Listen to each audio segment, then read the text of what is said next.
জয় যিশু। আজকের বিষয় ক্রুশারোপণ। ক্রুশারোপণ প্রাচীন জগতে অপরাধীদের দণ্ডদানের এবং প্রকাশ্যে জনসাধারণের সামনে তাকে অপমান করার সাধারণ রীতি ছিল ক্রুশারোপণ।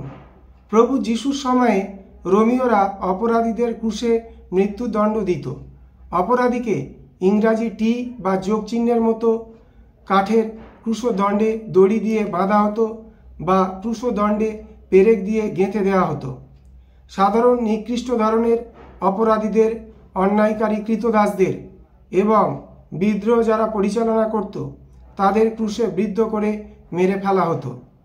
ক্রুশে মৃত্যুদণ্ডের রায় ঘোষণার পর অপরাধীদের বদ্ধস্থানে নিজেকেই ক্রুশ বহন করে নিয়ে যেতে হতো।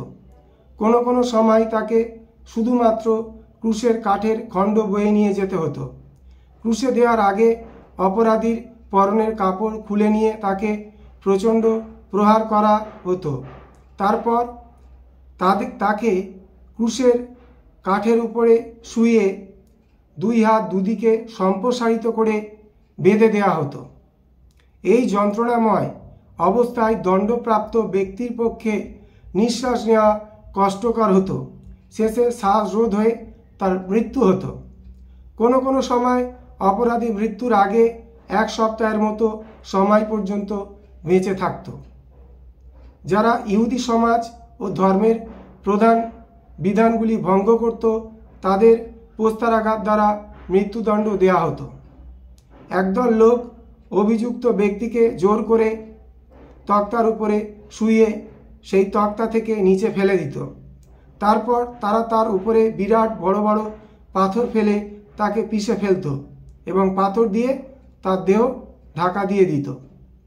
প্রভু যিশু যদি গুরুত্বপূর্ণ কোনো ইহুদি বিধান ভঙ্গের দায়ে অপরাধী সাব্যস্ত হতেন তাহলে প্রস্তারাঘাতেই তার মৃত্যু বিধান দেওয়া যেত। পরিবর্তে তিনি নিজেকে ইহুদিদের রাজা বলে রোম সরকারের বিরুদ্ধে বিদ্রোহ শুরু করেছিলেন।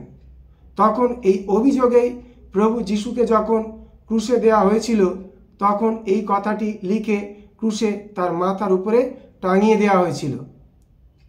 ক্রুশে প্রভু যিশুর মৃত্যুর পর ঈশ্বর প্রভু যিশুকে পুনর্জীবিত করে মৃত্যুকে জয় করেছিলেন। সেই জন্য ক্রুশ হচ্ছে পাপ ক্ষমা ও মানুষকে নবজীবন দানের জন্য ঈশ্বরের ক্ষমতার প্রধান প্রতীক। 1 করিন্থীয় 1:18-24 পদ। ক্রুশে প্রভু যিশুর মৃত্যুর পর ঈশ্বর প্রভু যিশুকে পুনর্জীবিত করে মৃত্যুকে জয় করেছিলেন। সেই জন্য ক্রুশ হচ্ছে পাপ ক্ষমা ও মানুষকে নবজীবন দানের জন্য ঈশ্বরের ক্ষমতার প্রধান প্রতীক। 1 করিন্থীয় 1:18-24 পদ। জয় যিশু।